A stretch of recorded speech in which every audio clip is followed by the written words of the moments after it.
Hello, everyone. I'm Mike Toledo, your host on Dent Time PDR, a podcast about PDR training, tutorials, interviews, and much more. So get something to eat, drink, and start pushing. It's time to listen. All right, what's crack-a-lackin', everybody? My name is Mike Toledo. As you know, we have a special guest on here. Actually, he's just special period all the time. Mr. Paul Corden, how you doing, dude? How you doing, man? What's up, Mike? It is an honor to be on your show, dude. I just got done telling you how awesome I think you are, but I'm pretty sure the audience needs to hear it again. Mike is probably one of my favorite guys that is in the industry for two reasons. Number one, he's a humble guy. Number two, he is super passionate about the industry, and I really respect that because I love this industry and I want to see it win more and more. So I think it's worth saying again in public about you, Mike. I appreciate everything you do for the industry, and I know a lot of guys do. Wow. So, hey, man, I appreciate that, man. It means a lot, man. It means a lot, Paul. So the reason why I brought you on here, let's just like you guys all know, I don't beat around the bush with too much stories and stuff in the beginning. We used to do that in PDR till time, and they probably still do. Not hating on them, but I want to get you guys the real stories real quick. And Paul, this is going to be, we're going to have two segments here. We're going to talk about your new venture called Pdr Profit with you and your brother, and is it Todd too as well? Todd Zimmerman, right? From Yes, Carbon sir. Tech. Anyone else involved in that? Not at this time. We do have a small team of guys that do the production on the web end and the video end, but they are not officially partners of the business. They are just at this point kind of just hired guns, but Cool. They're helping us out quite a bit. So. All right. So let me set this up. So first of all, we're going to talk about Pdr Profit. Then we're going to talk about Paul. I'm going to pick Paul's brain because I don't know if you guys know. I know a lot of people know Paul as the price guide master, okay, on how to sell and sell basically ice cubes to Eskimos. But he's one hell of a great tech. So we're going to talk about, some latest tools. Maybe you picked up some tools at MTE, and then what tools in the past year have made your dents a little bit more cleaner, or are you still old school, still pushing with the same ones, and why? So I don't know the answers to this. We didn't rehearse this. We're gonna find out later on in the segment. I encourage you to listen to the whole thing because Paul, again, is one hell of a tech. I'm going to share a little bit of my insight too as well. But that's coming up. But first, let's talk about Pdr Profit, dude. So give us a summary, and then we'll break it down into the details. What is Pdr Profit? Okay, so basically, in its essence, pdrprofit.com is a website that guys are going to be able to subscribe to. And what we're doing is we're basically doing video education of a lot of the soft skills and the business side of the industry. With specific emphasis on sales, on estimating, and on negotiating. And the reason that this came about, a couple of different reasons really, but probably the two or three main reasons are, number one, I've had guys for years, Mike, you being one of them, encouraging me to do something a little bit bigger. We went through the price guide stuff, and I've appeared on a number of podcasts and talked about estimating and pricing and sales and negotiating, spoken at seminars, but guys are like, hey man, maybe you need to do a podcast, or maybe you need to do a video blog or something. So for years I've heard that, and after thinking it through and talking it through with my brother and with Todd, who we partner on another venture, kind of came to the conclusion that it was time to do something. And Pdr Profit is kind of what came out of that. That's one of the main reasons is there's been a lot of encouragement to do something. The second reason is I have dealt with guys across the country on individual and group consult basis. And I've also helped a lot of guys through text messaging and email and phone calls and things like that with their businesses on all of these subjects, in all of these areas of their business. And the results that these guys are getting and the feedback that I'm getting is just incredible. I mean, these guys are doing 20 and 30% more in their revenue and doubling and tripling their profit and their revenue in their businesses. From one year to the next, they're doing less work in a year and making more money. And they're going, we attribute a lot of that to, the things that you're teaching us. So at the same time, I get a lot of messages from guys that I can only help so much. So I thought, let's put all of this into one place where guys can have access to it at their leisure. So whenever they have time and they want to watch a video and learn something that they can apply to their business tomorrow, this is that is basically how we got to this place of pdrprofit.com. And we are officially, technically launched as far as the website is accessible and guys can sign up for emails and updates. However, the content won't start streaming and flowing until early February. So that is the plan. We're kind of in pre-launch right now. But that is kind of the culmination of what Pdr Profit is and how it came about, why we're doing it. Well, no wonder you got this nice, pretty microphone in front of you, and it's friggin' balling out, dude. He's got one of the nicest microphones you can buy. I have one as well, but it looks good, man. Listen, so you're gonna have a subscription site, so they can go on. Is it like a part where they can? Well, I'm sure you do, but there's a beginning, part, right? Is there any downloads for them to have the price guide itself, or is there any tools that they're going to get, or anything like that in the mail, stuff like that? What? So our goal is to offer a couple of different things. Number one, you're going to get all the content where you're going to be able to learn how to apply this stuff to your business tomorrow, whether you're in the hail business or wholesale or retail. I mean, there are ways for this stuff to be applied to all of those successfully. And turn your revenue and your profit around. The other thing is we want to provide a lot of resources. So I'm always about working smarter and not harder. And I've been part of a couple of things that have helped the industry. One of them being many of you guys have heard me talk about the aluminum Pdr study that I was part of with NAPDRT and a company called ASA. There were also guys from iCar and some insurance companies at this particular meeting where we took aluminum and steel, and we used pressure gauges to scientifically figure out, hey, is aluminum really harder? Does it really take more time, energy, and effort to fix? And a result of that published study was that, yes, we answered the question. Aluminum does take more time, energy, and effort to fix. That's just one small idea of the direction of the resources that we want to go in. We want to not only create, but find and compile all of these resources that we know are going to help PDR technicians to argue and justify why they're asking for the money that they're asking for to repair dents, hail damage, retail, so on and so forth. And that's a big part of it.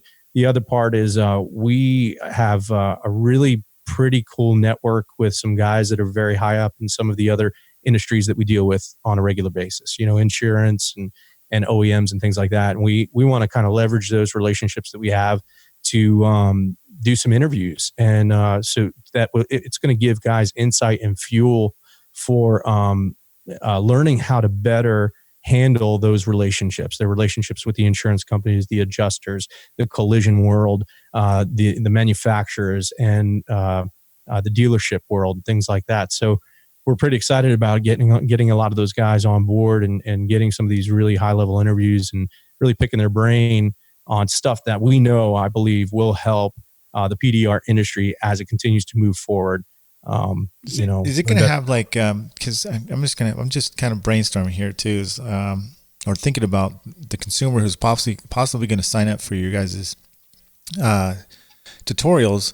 Is it going to have anything like for like, let's say, you give a customer a price and, they're kind of like, can you do it for this? Is there any like counter replies, stuff like that, that they can, use? Absolutely. Yeah.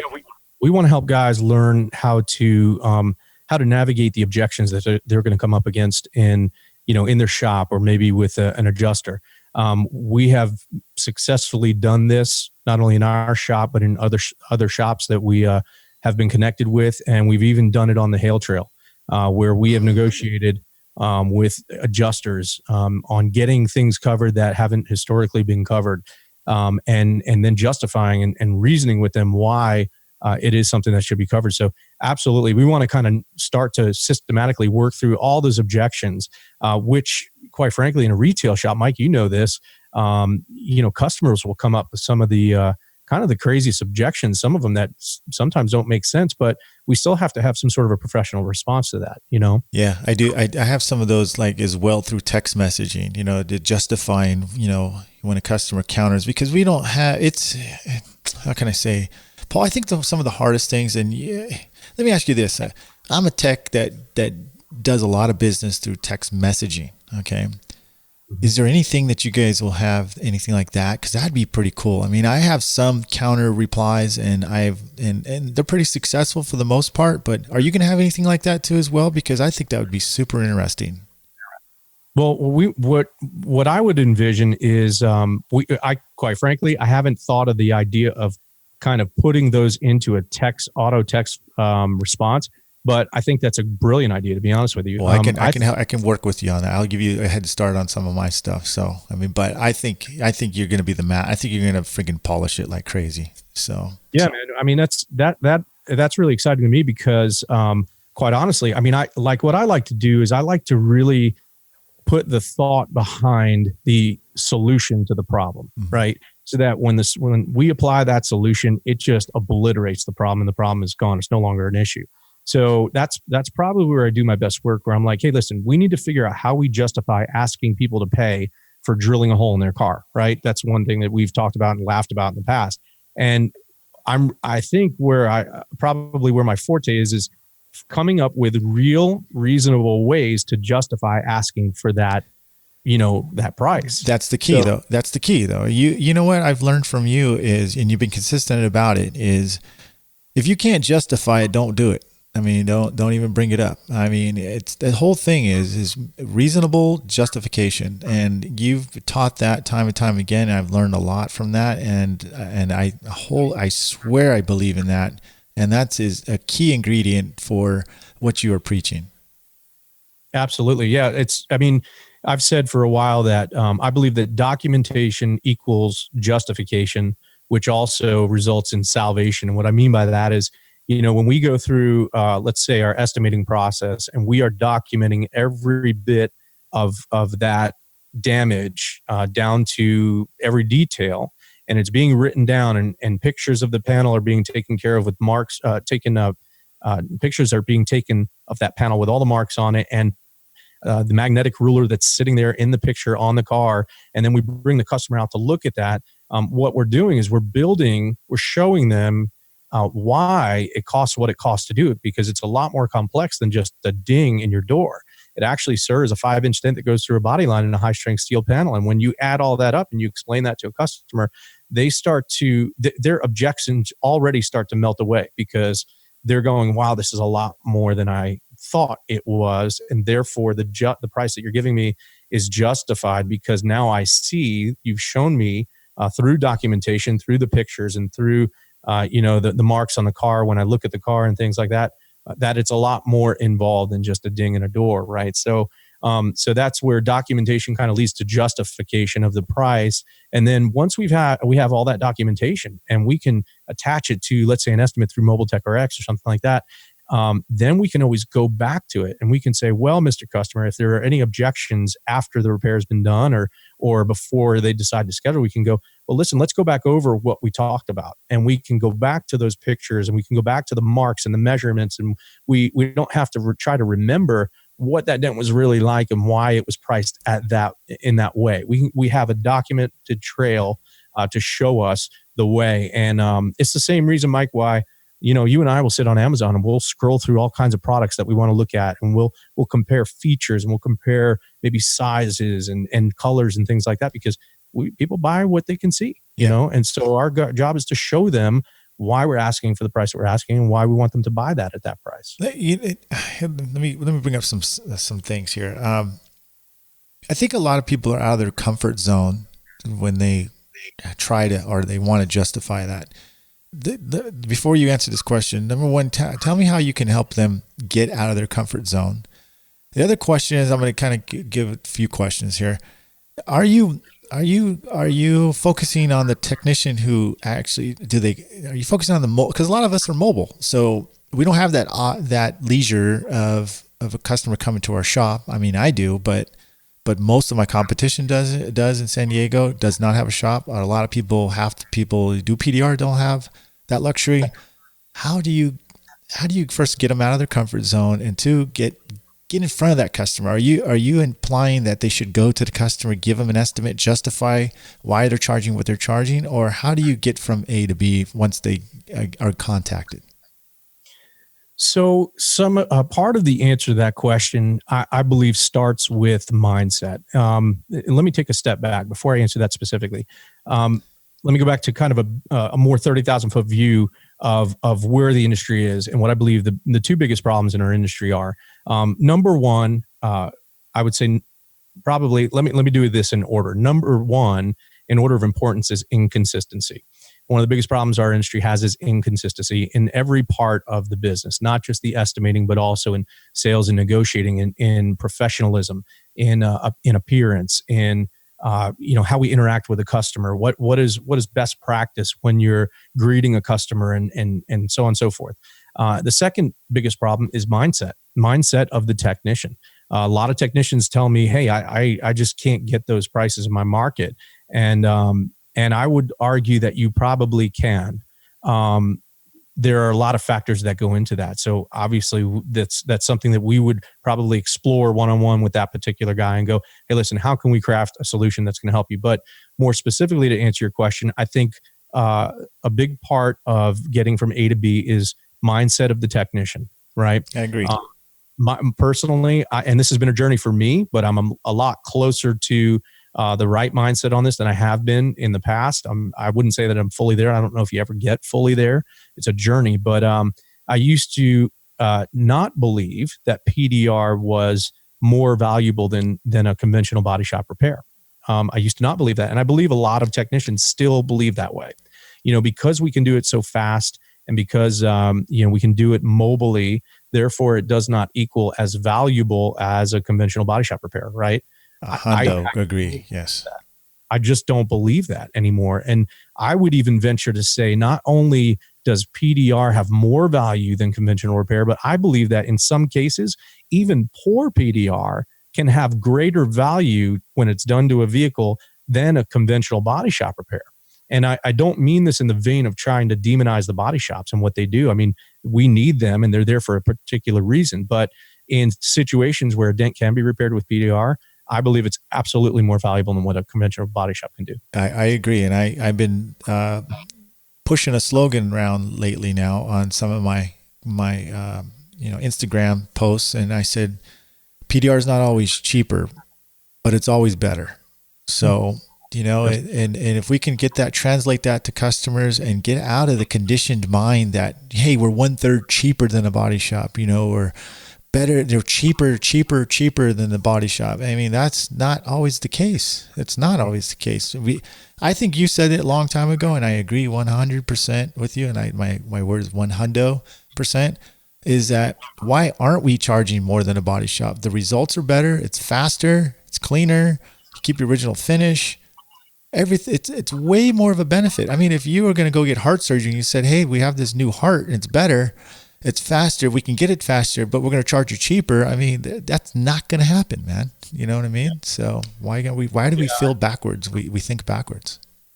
Well, I think the answer to that is, I think it's mindset. I think the industry started in a way where it was already an alternative. We started with the mindset that we were just an alternative, and probably a cheaper alternative is what everybody thought and how everybody thought about it, to a body shop. And in some cases, yes, I believe that we are.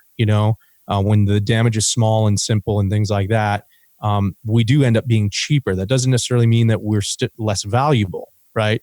Because I still believe we're more valuable than a simple body shop repair on a door ding. But I think we started there, man. And I think at this point, it's our job as an industry to do the work on ourselves, in our own mind, understanding what our real value is, and then starting to believe that enough to where we quote a customer over the cost. Shoot, I had it the other day where I had to quote a cost on a repair to a body shop with the adjuster on site and tell them that they wrote $500 on a door and I wrote $1,600 and change on the door.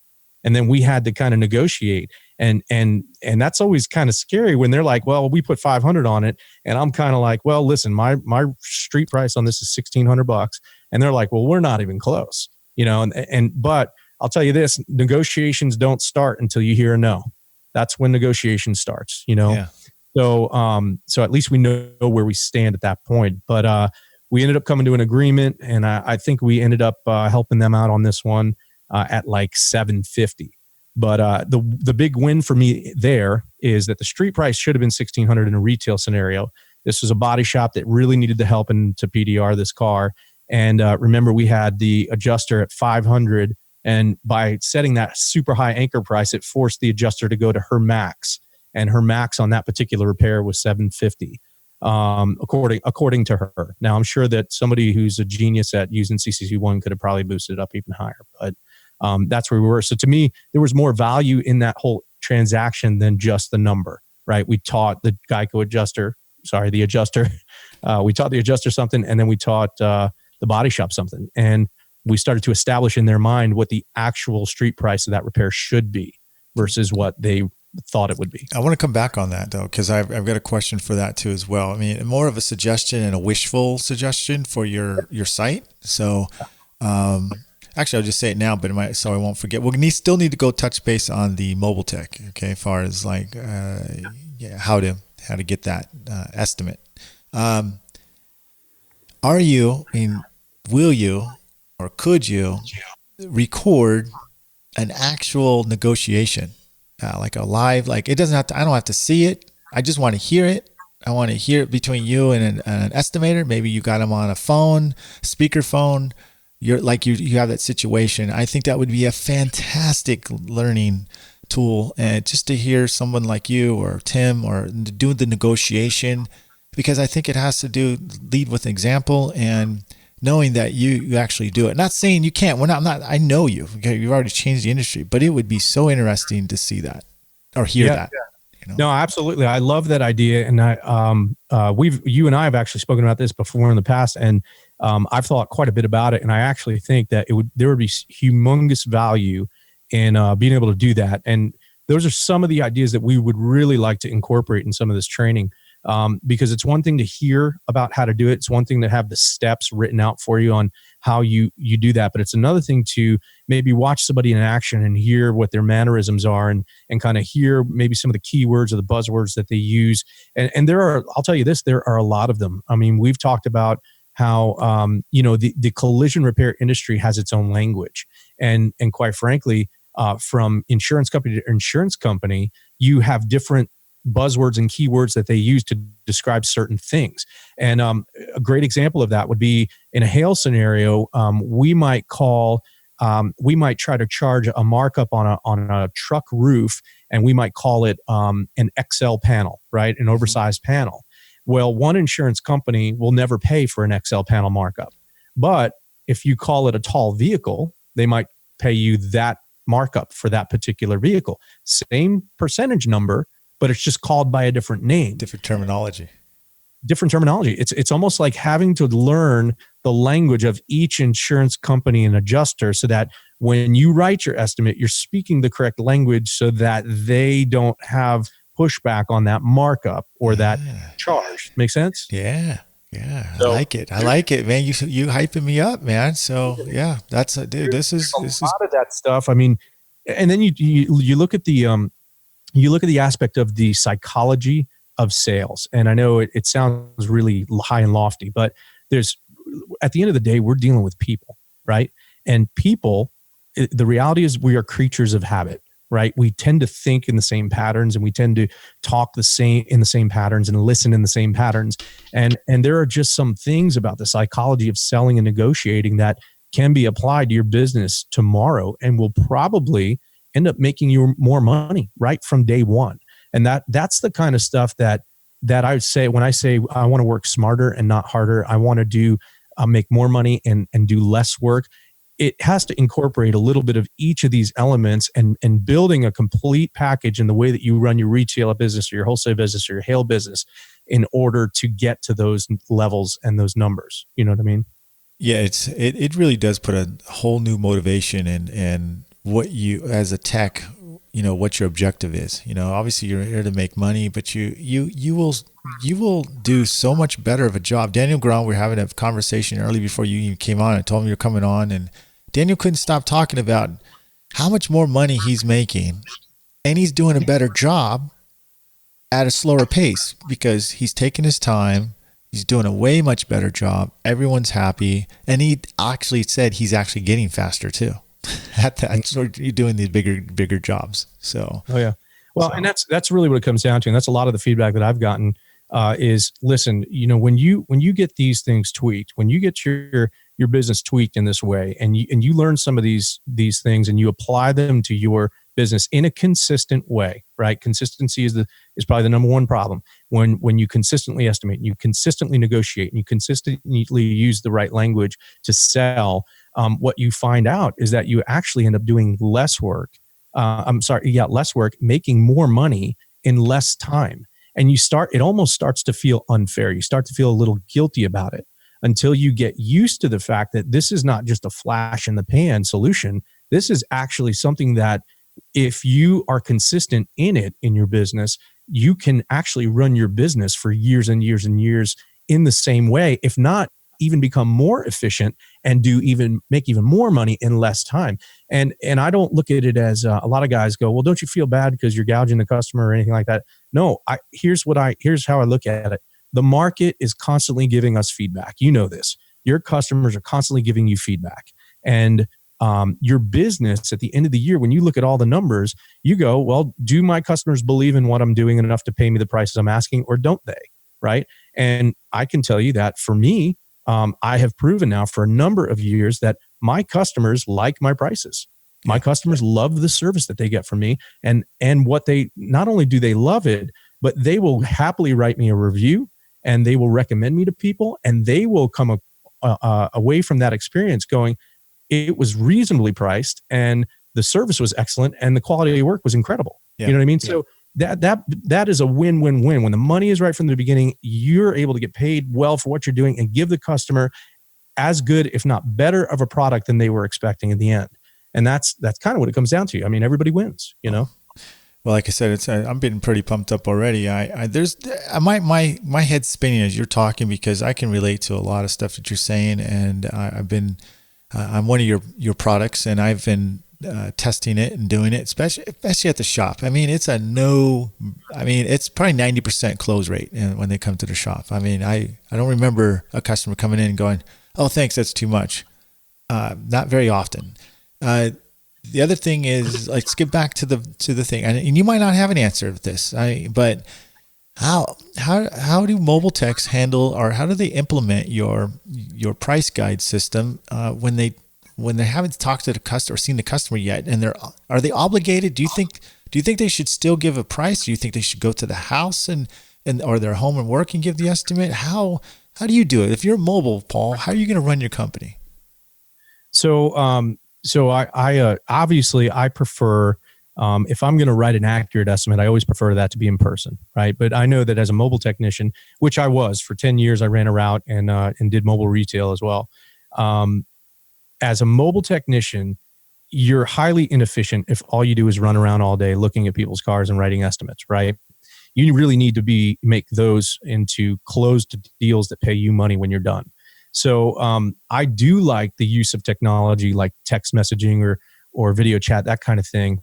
What I recommend in that case is I have a couple of rules. So one of the rules is I never quote an accurate number to anybody via text, email, or over the phone. I'm guilty of that. Yeah, I never do, because guess what? I lock myself in, and it's much easier to come down in price than it is to go up. So I don't want to throw them a number that's going to scare them away and have them not even be interested. But I also don't want to throw them give them a number that's too low, and I find out that I spent 4 hours to make $200 at their house, right? Yeah. So one of my rules is I never quote a hard price over the phone, email, or text. Instead, what I do is I ask them for as much information as I can get. If I can get them to give me a VIN number and some pictures of the damage and a general idea for the size and scope of the damage, then what I can do with that is stick that VIN number into Mobile Tech RX. It's going to tell me a lot about the vehicle, right? You hit that comparative pricing feature. It's going to tell me if the panel is high strength steel or aluminum. I might be able to get some x-ray photos in there and find out what's happening behind the panel because some technician has taken a picture and uploaded it. And so I've got all this information available to me through that particular software. But then when I get the customer to give me a general idea for how big the dent is, I can then kind of look at a price guide or go into the system, and I can kind of mess around with the cost of that size of dent within a range. So let's say they tell me, well, I think it's 8 inches. Well, that usually means the customer's either 2 to 4 inches off in either direction, right? Yeah. So I might look at the price guide and I might go, okay, they said 8 inches, but I'm going to give them a price range from maybe 6 inches to 12 inches, right? So we've kind of got it covered, and I'm narrowing it down to a range that's not too far spread, but it's a big enough range that is going to cause them to want to have me look at it in person, which is ultimately what I'm trying to get at, right? And if I know that they make it through that gauntlet and they still want to make an appointment, have me look at it, we have a much better chance of closing that deal when we get there and we give a final price, right? Let me ask you a question of this, because I've never done it that way. I've been thinking about that way, but I'm always thinking about time. You know what I mean? Me personally, I think I'm the quickest responder in the West when it comes to people hitting me up. I respond literally in seconds, if not a minute or less. Okay, with a quote and a link to my schedule, and boom. I mean, it's super easy. Yeah. Is it, if they give you a VIN number, can you copy and paste that and paste it right into Mobile Tech RX? Can you do that, or you have to pop it? Okay. Yeah, absolutely, you can. But I'll tell you, there's an even faster way than that. Okay. Let's say you're Mike Toledo and you're about efficiency and you've got autoresponders for everything, and you've thought it all out. You've got your flow already worked out. Yeah. What I would do in that case, Mike, is I would probably not even bother with a VIN number. I would probably have a pocket price guide on me, which gives me kind of the general numbers of that size of the dent, and then you've got your factors. And I would do a quick calculation. I would say, okay, the customer said it's a 3-inch dent, and a 3-inch dent sells for $250, and it's on a body line, so that's going to be a 25% markup. And then I'm going to take that number, right, and I'm going to double it. I'm going to say, listen, Mr. Customer, your dent can range anywhere from I don't know what 250 times 25% is, but whatever that number is. Let's call it $300. Yeah. Okay. So I'm going to say, Mr. Customer, your dent could be anywhere from $295 to $600. That's the rough range right there. So what you've done is you've narrowed it down for him enough to know that he's in that $200 to $600 range. Let's say roughly an average of about $500, right? He's in that $500 range. But it's still giving you an open door to get to the house and find out that, oh man, there's a crash bar in there, or it's high strength steel, it's aluminum. And so that's actually going to be a little bit more expensive, but you're still within that $300 to $600 range. Does that make sense? Yeah. So you're not losing your motivation. Basically, the carrot's still worth it for you. So that's basically what you're saying. And you can do that in practically 2 or 3 easy steps, right? You can do it on the fly, pocket guide in your pocket. You can pull it out and you can tell the customer, okay, if you tell me it's a 3-inch dent, here's the range that you've got. I mean, that's the quick kind of like crash course on it. Are you going to come out with an app here? I wish you would come out with an app, or someone come with an app. And I love Mobile Tech RX, or maybe they will. But there should be a quick mobile app for guys who just like can send back the customer right there, and they just fill in the number, price guide, and send it back to them as a text message, and then it's justified right there in front of them. Because what I've been doing, Paul, sort of like what you're doing, is I'll take a picture of my price guide. Right, I have it already in my phone as a favorite, and I justify and send them, look, this is my price guide. This is the industry standard. Sometimes it works, sometimes it doesn't, but I don't always have to use it. But I'm glad I have it. But it would be really helpful if we had something professional, and I would like to honestly, I'd like to use Mobile Tech RX to just get a screenshot of that and send it back to them. You know what I mean, like that. I could do it that way too, but there's a number of steps, and it's more time consuming. And I get what you're trying to. You're all about efficiency and response, and I totally get that. There's a lot of value in that, especially for a guy who's doing great business and has multiple things going on, and you got to operate at max efficiency every day, every moment. Well, you gave some good suggestions there. I mean, there's a lot of different things you could do there, but I think the one thing that you said you touched base on is never give a hard count. So you're right. Cause if I feel sometimes that I do that, like 225 for the dent, I do. If I feel iffy about it, I have a little short code called D1 for disclaimer, and I send them a disclaimer saying, "Hey, I am only looking at a photo. This price is not set in stone," basically, in those words, those terms. So it lets the customer know that the price could change.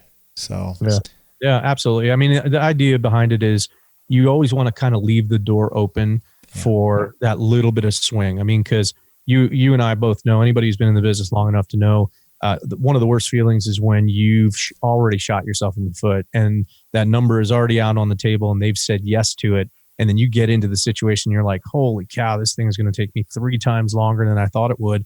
And then your profit margins just go through the floor. You know what I mean? It's just, it's really hard. I mean, yes, in some way you're still profitable because there's not a lot of overhead when it comes to, what we do. So that helps. But the money you've left on the table, if you were to add that up over the days and years, consecutively, I mean, you could be talking about 6 and 7 figures over the course of your career. Well, I guess, people could too. I mean, what about, would you call the customer too as well? Do you call customers, or you just, what's your preference? What would you do? So oftentimes, I mean, customers will call in and I usually tell them 2 things. I mean, we run a retail shop. So first thing I tell them is, hey, listen, the best thing to do is come into the shop and let us look at it in person. And if they're trying to shy away from that, and they ask about, well, can I send you some pictures? Then the answer is always yes. And usually they'll text them. And from the text pictures, I usually tell them, hey, listen, when I get those pictures, it's very difficult to give you an accurate estimate from pictures. So what I'll do is I'll kind of give you a ballpark range of what I think it's going to cost and how long I think it's going to take. Because that's usually what they're looking for. They want to know how much and how long, right? And I will then kind of put it through the process that I was explaining to you just a minute ago, and then shoot them back with that price range. You know what I mean? Yeah. It helps to weed out the tire kickers too. That's right. Listen, there's a solution for everything. I'm looking forward to your Pdr Profit with the other guys, Tim and Todd. It sounds awesome. So when's the opening date on this? So we're shooting to have content flowing on February 1. And right now, if you were to go onto the site, you'll see a countdown clock there. We are running a special from the MTE show that saves you about $300 for the annual membership. And there's a coupon code on there. But if guys want to kind of stay up to date on email and news updates, they can just get onto the email list and kind of pay attention to the emails that come through there. But yeah, go ahead and get on it, you guys, if you want. It's in pre-launch right now, and you can use that coupon code to save about $300. And otherwise, yeah, we'll be flowing with content as early as February 1. PDRprofit.com. PDRprofit.com. Yes, do you have different tiers of subscriptions, or is it just going to be one year subscription? How's that going to work? We do well. So what we're doing is we're doing an annual subscription is going to run about $1,500 a year, right? Right now the show price is $11.99, and that basically gives you full access to everything on the site. We will have a private Facebook group for members only, where we're going to be able to discuss and share a lot of the wins, maybe some of the losses, whatever guys are dealing with, and helping each other out. So there's going to be a sense of community through the Facebook group. And then all the content will be available through the website. There also be the resources section on the website, and a lot of those video interviews we're going to be making available, as well as some helpful tools that I think guys will be able to use in their businesses where, if there's a concept that we need to teach, let's say to our, body shop damage writers, okay, about estimating PDR. Again, in the vein of trying to save you time, energy, and effort, what we call T-time, right?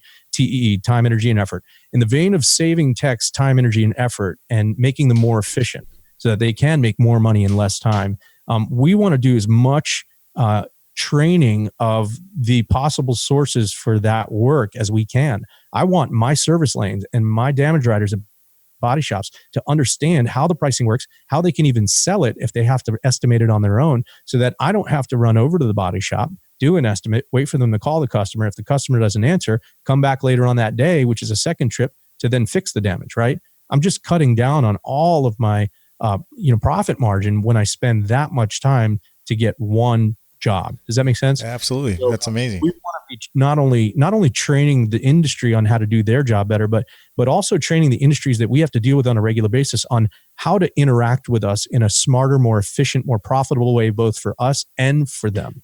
Because when we make money on a job and we're working for a body shop or a service lane, theoretically they're making money, and the more efficient we can be at that, the better for them as well. Well, excellent. This thing sounds absolutely awesome. I wish you guys all the best of luck on that, and I can't wait to hear all about it and see what's going on in there, man. So I appreciate you letting us know about that. Yeah, man. Thank you for the opportunity. Listen, I'm a nerd for the industry, and I just want to see PDR guys win. That's what this comes down to. And I've seen enough of them benefiting and winning using these principles, these concepts, and implementing processes to their business. And I think it can be seen by everybody in the industry, and it will make the industry better. Oh, I know it will. It's already has, and you guys even haven't launched it yet. So congratulations on that. So, so moving on to the next segment. Now, and if you want to bring anything else up, Paul, please do. I'm not trying to cut you off or anything. I'm just trying. Oh man, it's been a great opportunity. I want to talk tools now.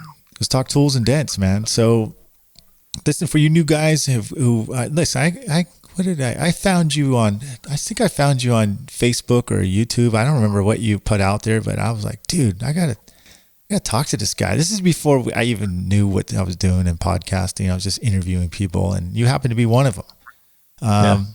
So you took out this nasty demolished quarter panel, and we're talking and yada yada. So that's how I met you, Paul, and then we met at MTE. And you're amazing tech, man. You're not only smart, and you're a handsome feller. You actually know how to do dents, man, and really, really well. So we're gonna talk about what tools today are you using to finish, or what do you think is some of the tools that you think is in the last year or two, whatever you want to say. What tools are you thinking that are helping you become a much better, cleaner, faster tech, even though you already are? Well, I appreciate that. So, if I had to narrow it down to a couple of tools that I'd say have been really helpful in both the rough out stages of the damage, but also finishing, I would probably narrow it down to a couple. So I find myself using, especially in a hail scenario, and in retail, side panel stuff too. I've actually been using the Excalibur hail set. I don't know if you've seen those, but I think Rick Hummert is the guy behind Excalibur, and he made a pick set as well as what we call hay hooks. I don't know if you've seen those hay hooks. They're real funky looking tools. They're bent over. And like a giant arc on them. The giant arc, right? So what I've actually found is his pick set is it would be kind of similar to everybody knows Ultra's pick set of tools, the stainless ones. His pick set is a little bit different. It's got a little bit different bend, a little bit different material, a little bit different handle grip, and I find myself using those quite a bit in retail as well, finishing dents specifically. I don't know what it is about those tools. For me, they feel so right. And they just have the right amount of spring, but also the right amount of stiffness to them. And then the points, the way that he sharpened the points and the angle on them, they just work. They are different. The bend is different from the Ultra set, which, by the way, I love the Ultra set as well. I mean, use the heck out of those. If you're a PDR tech and you don't own a set of the Ultra picks, it's a no-brainer. That's like one of those must-have, got to have on your tool cart sets. But I've been using a lot of those Excaliburs for some of the finishing work. Another set of tools that I find myself going back to over and over and over again. And this is, I don't mean this to sound self-promotional, but it's just how it ended up. I had asked PDR Finesse to make me a couple of custom tools. And these tools at the time, they were hesitant to make them because I was asking for 3/8 diameter tool, okay, which is a little bit on the thin side. They were all pretty short. I think I made them about 21 inches long. And they all had to have threaded tips for interchangeable tips. And that's where the rub came in, because they were nervous that if they had threaded a 3/8 inch diameter steel, that the tip would kind of break through the wall of the rod. And I asked him, I said, well, make me a set of 3/8 tips, you know what I mean? To fit on these tools. And I had 4 different designs made. And man, I'll tell you what, if you're in a retail setting and you're working on smashes, where maybe you're pulling doors off or pulling lift gates off or things like that, and you're working through a lot of those factory holes, I go back to those tools all the time. And that's not because I asked them to custom make them for me. And I think they may even have them on the website. I'm not sure. At one point they did. They they weren't called Paul Corden anything. They were just available. But they have been really helpful when you're doing side panel smash work. You know what I mean? Especially when you're working in panels like doors and lift gates and trunks. Now, when are you using these tools? Are you using these tools the last 10% of the dent? Or what are you using the middle of the dent? Those 2 tools right now, as you're speaking, like when do you use those tools? So the ones that I'm talking about right now with the 3/8 with the threaded interchangeable tips, I'll actually use them for every part of the repair. And here's why. That 3/8 diameter is small enough to fit through even a small factory hole, right? So for instance, when I'm working on, let's say I'm working on a deck lid and I've got a smash. Well, that deck lid has some factory holes on the inside. I don't like drilling in deck lids because all those metal shavings end up falling down into the deck lid and then it rattles around and it's just not professional. And it's unnecessary because they give you plenty of factory holes in there. The problem is you can't always fit a nice big heavy duty tool through some of those holes. So what's nice is I can slip that 3/8 inch, diameter tool through a factory hole with a, let's say a rubber ball tip, even if I have to reach in and screw the tip on after through the hole. And I have a nice big, broad, soft pushing surface, right? I can get the meat of the dent up that way.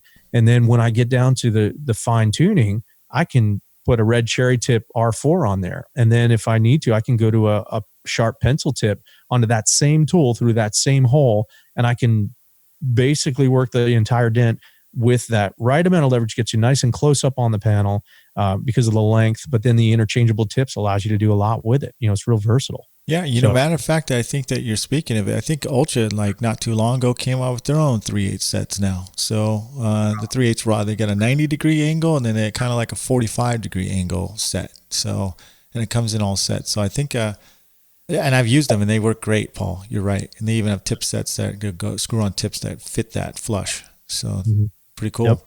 Now, that's years ago that I had to make them, but man, I'll tell you what, I go back to those all the time. And the only reason I mention is because anybody who's doing side panel stuff, if you guys don't have a set of tools that's like that and you're dealing with smashes and deck lids and hoods and, you're working through factory holes, it's definitely worth looking into. It doesn't matter what brand it is, Ultra, Finesse, anybody who's making a set of 3/8 that are not overly long and has interchangeable tips is definitely a valuable set of tools. And everybody, I'm not telling you guys to go to Ultra. I'm just saying Pdr Finesse, they make some stand-up tools. And matter of fact, they are more than happy to make custom tools, if you want. So Finesse, Ultra, whoever you guys want to go. A1's another company that will make custom tools. So check them out. Whatever's your preference, I'm sure they'll all help you out on that. Anything modern like lately? Did you see anything at MTE that you've already used, or anything that you're going to use for your dents these days, Paul? Yeah. So some of the new stuff that I've got my eye on is I need to order a set of. I didn't get a chance to pick them up because I was so busy at the show from Edgy Tools, but I really like, and I've been waiting for somebody to come out with a shallow tip set. You know what I mean? Yeah. If you use a lot of flat bars, you'll know that there are times when you don't, even though you only have about 3/4 of an inch of tip that's screwed into that flat bar, sometimes that's just too much. You need something that's a bit more flat and a bit more shallow. Yeah. So I'm really liking the look of that flat set. I need to pick up, just get on the site and order it, of those real shallow tips. And the other thing that I have actually had, I beta tested it, but I haven't had a chance to use it very much in the last week or so, has been Hayes Freeman's new hammer, the Ratchet Hatchet. Looks really interesting, and I'm hearing a lot of good stuff from guys about it. I have had my employee using it for the last couple of weeks while I've been, out of town and busy, and he loves it. So it's I'm dying to get something that I can start swinging that thing on. I regret not getting it. I mean, I was like thinking about it. I was like, man, do I need another hammer, man? And I was like, but I did get his swivel tips. So those, and I didn't get a chance to use it yet, but I'm gonna actually. I have a car because I need to do for some couple tutorials, dude. But and my student's gonna be here, but I'm gonna smash it in, and I'm gonna friggin' I'm gonna use those tips, man, because they've got a steel tip inside of it. Did you know that? Oh no, I didn't know that. The blue Yeah, tips. yeah, yeah. It's got a little steel tip in there, so when you're pushing, it'll last a lot longer. So, yeah, as a matter of fact, that's on my list too because I saw them. I almost grabbed them at the table when I walked by, and I thought, oh, I'm on the way to something else, so I just got to place the orders and have them ship them to me. Yeah, but yeah, I have my eyes on those too. Speaking of flat bars, did you get a chance to look at the CarePoints flat bar? Did you see that one? I saw yours, and I was really impressed with it actually. And I hadn't had a chance to hear if you had done any feedback online about it, but it was really nice looking. It looked like it was constructed really well, and I liked the idea that they had behind the one end being different from the other. I thought that was really interesting. It's a beast. It's a beast. And then what I did is I took one of the sleds from the Anaconda, because I have the Anaconda too as well. It's basically now it's an all around flat bar now. I mean, you got best of both worlds on it. One end's got a screw on tip, the other end's got a flat tip, whatever you want to use. It's got a titanium tip, like the kind of tip you were talking about, right? Yeah. And then it's got, then you can, add to the edgy tip tools, like the polished knob or something like that, put it on there. Pushes real smooth. But I'm going to hit up Dave and see if he can create somewhat like a leather accessory tip that goes on some of those short ones. That would be awesome. Yeah, for sure. Leather works wonders, man. When you're trying to just soften up that blow and get a little bit more broad push on it. I mean, leather's been great. Yeah. So for me, I've been using the new Glexo cold glue. I just did a smash today. So check this out. A kid who's 9 years old, who's a jiu-jitsu champion, kicked his mom's car twice in the back panel, dude. I mean, he did a number on it, man. But I used the Glexo, got 80% of it out. But, as you guys all know, you spend 90% of your time on the last 10%. So it took us 5 hours to get the last 10% out, believe it or not. So, but the Glexo saved, it did a lot of good stuff. So anybody who's looking for cold glue, I recommend the Glexo. It really helps bring your dents clean, a lot cleaner. That's cool. You're finishing. Have you had a chance to use the stand liner tools?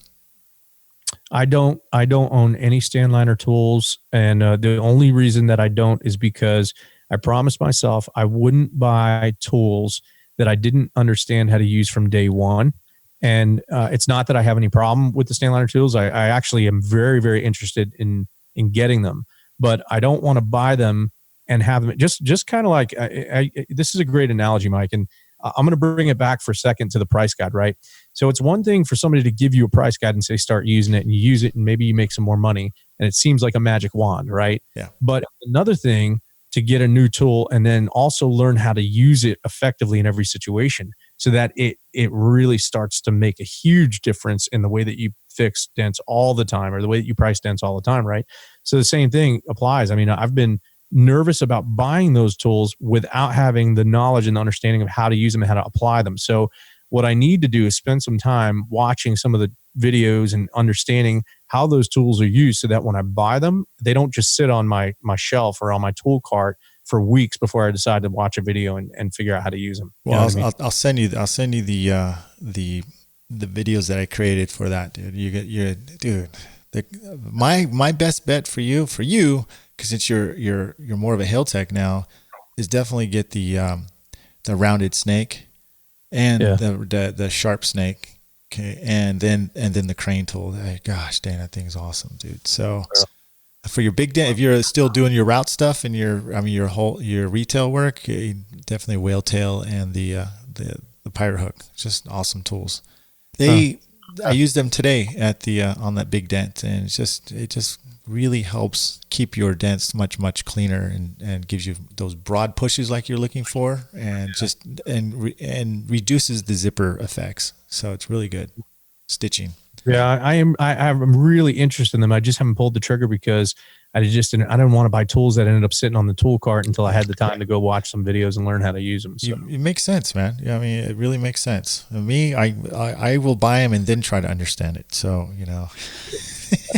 I guess I function a little opposite. Well, I'll be honest with you. I was one of those guys that actually bought the tool, didn't understand it, and it sat on my cart collecting dust for about 4 or 5 months, And then I saw Bryce doing something. I was like, wait a minute, let me pick this tool back up, man. But that's all it took. So, Cool.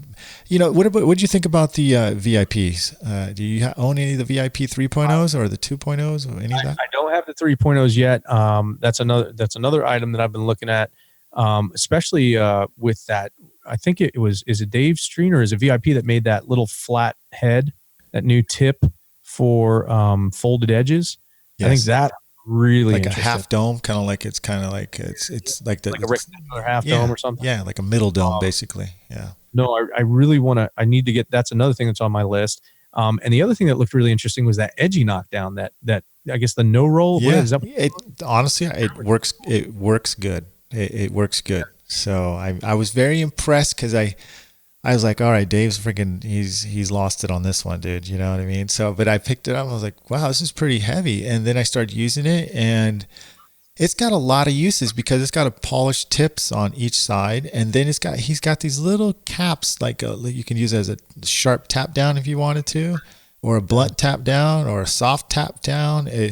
He really was thinking outside the box on this one, and I got to give it to him. That's a pretty clever little tap down he's got. It looked awesome, and I'm hearing good things about it. So yeah, man, I got a little shopping list that I just got to get done. It's one of those things where, like, if I don't just sit down and do it when I'm thinking about it, it's gonna be another week or 2 or 6 before I go, yeah, I should really place the order for that stuff. Yeah. I never get around to it. It's like, are you glue pulling a lot? Like, let's say your dent starts getting a little messy. Are you glue pulling to bail yourself out a little bit here and there to like bring it back up clean, or are you just poking it all in one shot up high and then knocking it down, or a little bit of both? What's your? It really depends. It depends on the situation.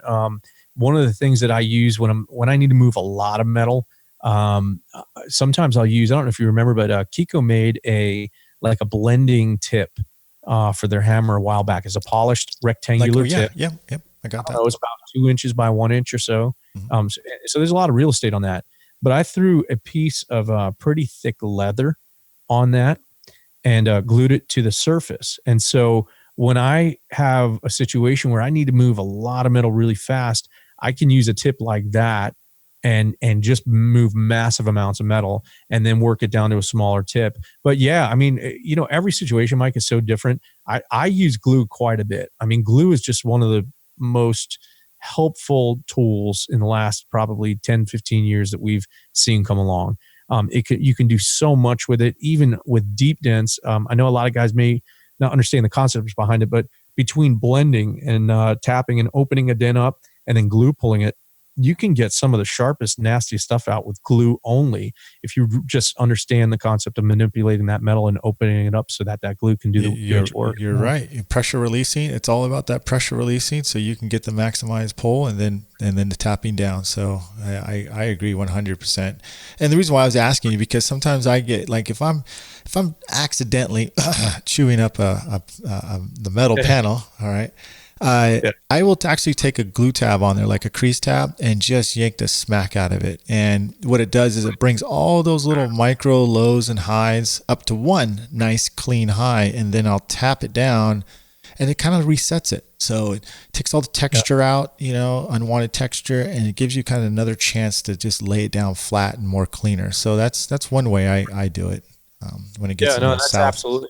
I know exactly what you're talking about because I found myself doing the same thing in a number of situations like that. I mean, it's kind of like almost like an equalizer. And it's funny because you mentioned the Glexo cold glue. I don't have the Glexo system, but I've used cold glue in a number of situations. And what I find about it that's really interesting is that when you go to pull with cold glue, and I don't know what the science is behind this, but it seems as if it pulls on the low spots where it needs to, but then it releases on the high spots where you don't want it to pull on its own. Like you don't have to. I agree 100%. I think that's exactly.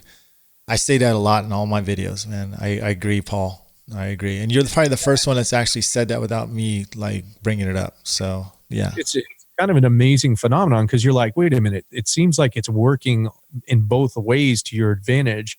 but you're not doing anything different. You're just basically yanking up on the metal. You know what I mean? So it's just interesting the way that it releases and the way that it pulls at the same time on the same area of metal, you know? Yep. And if you guys are listening to this podcast, you're already kind of getting a little bit of insight about my review, because that's one of the things I point out to about why you want to use cold glue.